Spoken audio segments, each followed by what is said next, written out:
সব জায়গায় ঝামেলা পাকিয়ে রেখেছো। মানে জুলি কতটা রেগে আছে তুমি জানো? বাবা দেখো, যাই করো জুলিকে রাগাবো যাবে না। ওর রেগে গেলে সমস্যা আছে। এই যে এখন দুজন মিলে বাচ্চাকে স্কুলে নিয়ে যাবে, এটা খুব ভালো হচ্ছে, তাই না? মানে কি যে করো না বাচ্চাদের মতো, কোনো দায়িত্ব জ্ঞান নেই। বাবা শাকিল, তোর মায়ের শরীরটা ভালো না, এতক্ষণ বসে থাকতে থাকতে অসুস্থ হয়ে পড়বে। আর আপনি যখন বিকেলবেলা আমার ছেলেটাকে হারিয়ে বাসায় চলে আসবেন বাবা, তখন আমরা সবাই সুস্থ থাকবো। মা, দাদির যাওয়া লাগবে না, আমি দাদুর সাথে যাব। একদম চুপ। সব বন্ধুদের সাথে স্কুল পালানো হচ্ছে না? তুমি জানো তোমার জন্য আমরা কি পরিমাণে টেনশন করেছিলাম সবাই? আচ্ছা মা, এইভাবে হাঁকড়ে দাঁড়িয়ে থেকো না। যাও দুজন মিলে ওকে স্কুলে দিয়ে আসো, আর স্কুল ছুটি হলে ঠিকঠাক মতো আবার নিয়ে আসবে। যেতেই হবে? হ্যাঁ, যেতেই হবে, ভালো হবে। এনজিওর কিস্তি প্রথমবার বিকাশ পেমেন্ট করলেই 20 টাকা ইনস্ট্যান্ট ক্যাশব্যাক। আমি স্কুলে চলে গেলে তুমি তো একা একা বাসায় থাকবে, একা একা তোমার বাসায় ভালো লাগে না।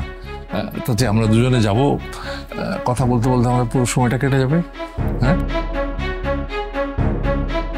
আমি রেডি হয়ে আসি। রেডি হতে হবে না মা, যেভাবে আছেন সেভাবেই যান। ও স্কুলের দেরি হয়ে যাচ্ছে। একদম অফিস যেতে হবে না? রেডি হবে না? হ্যাঁ, বেরিয়ে হচ্ছে। বাবা সব জায়গায় ঝামেলা পাকিয়ে রেখেছো। মানে জুলি কতটা রেগে আছে তুমি জানো? বাবা দেখো, যাই করো জুলিকে রাগাবো যাবে না। ওর রেগে গেলে সমস্যা আছে। এই যে এখন দুজন মিলে বাচ্চাকে স্কুলে নিয়ে যাবে, এটা খুব ভালো হচ্ছে, তাই না? মানে কি যে করো না বাচ্চাদের মতো, কোনো দায়িত্ব জ্ঞান নেই। দাদু, আমার জন্য তোমাদের অনেক বকা খেতে হইলো, তাই না? না না ভয় না, আমরা তো ছোটবেলায় তো আমার বাবাকে লেখাপড়ার জন্য, দুষ্টুমি করার জন্য অনেক বকাবকি করেছি।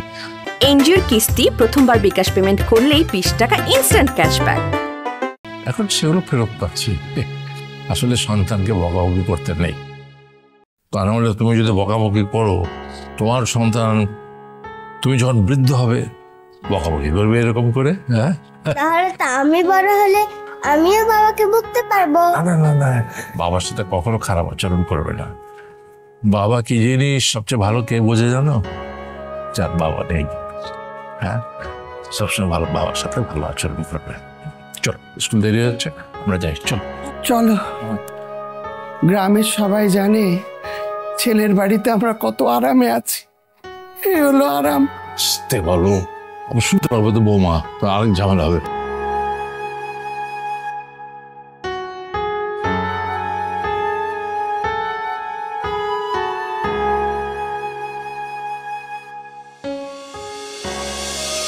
আরে ভাই, আমার ওপর দিয়ে এত বড় একটা বিপদ গেল, একটাবার খোঁজ খবর নিলেন না। আমি বাইচা রইলাম না মরে গেলাম, তাতে কি আসে যায় বলেন, তাই না?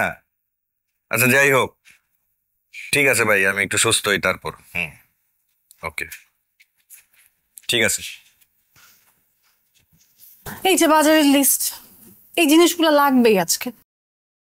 মানে কি এখন বাজার যেতে হবে? বাজারে না গেলে খাবা কি বলো? বাসায় তো কিছুই নাই, চাল ডালও আছে অল্প, সবজি মাছ কিছুই নাই। আমার একটা শ্যাম্পু লাগবে, আর গোসল করার সাবান, ডিম পর্যন্ত নাই বাসায়। এই তো বিশাল লিস্ট, মানে এত টাকা কি আমার কাছে এখন কোত্থেকে পাবো আমি? আচ্ছা, এখন দরকারি কিছু যদি লাগে আমি তোমাকে কিভাবে বলবো তুমি এত টাকা কোথায় পাবে? আমাকে বলো। কি যে একটা ভুয়া চাকরি করি জানো না, মানে ঠিক মতো না বেতন পাই, উল্টা মার খাই। আমার কি মনে হয় জানো, তোমার মেজাজটা অনেক চট, এই জন্যই সমস্যাগুলো হয়। আচ্ছা, মাথাটা কিভাবে ঠিক থাকবে বলো? মানে একটা মানুষের কাছে মানুষ ঠিক মতো বেতন পায় না, সেই মানুষের কাছে কত হাজারটা টেনশন। বাইরে বাড়িওয়ালা টাকা পায়, ওই টাকা পায়, সে টাকা পায়, মানে এত টেনশনের মধ্যে আর মানে আমি ওদেরকে কেন মারতে যাব বলো? ওরা আমার ওষুধ না ফেললে আমার কি মেজাজ চড়া হইতো? সংসার শুরু করলাম 3টা মাসও গেল না, একটা দিনও পার করতে পারলাম না অভাব ছাড়া। শোনো, একদম টেনশন করো না। শোনো, এই চাকরিটা অনেক ভালো চাকরি, যারা করতেছে তারা হয়তো হয়তো ভালো কিছুই করতেছে, আমি পারতেছি না, সেটা আমার ব্যর্থতা, তাই না? তুমি আমাকে বিশ্বাস করে ফ্যামিলি ছেড়ে আমার কাছে আসছো, তুমি আরেকটু বিশ্বাস করো, সব ঠিক হয়ে যাবে। কিন্তু বাজার না আনলে রান্না করব কিভাবে? তুমি তো বলেছিলে তোমার ইনকাম 50,000 টাকা, এখন তো দেখি 5,000 টাকা। আরে ধুর, যাও যাও যাও যাও, আর ঘ্যান ঘ্যান করো না, ধুর, ভাল লাগতেছে।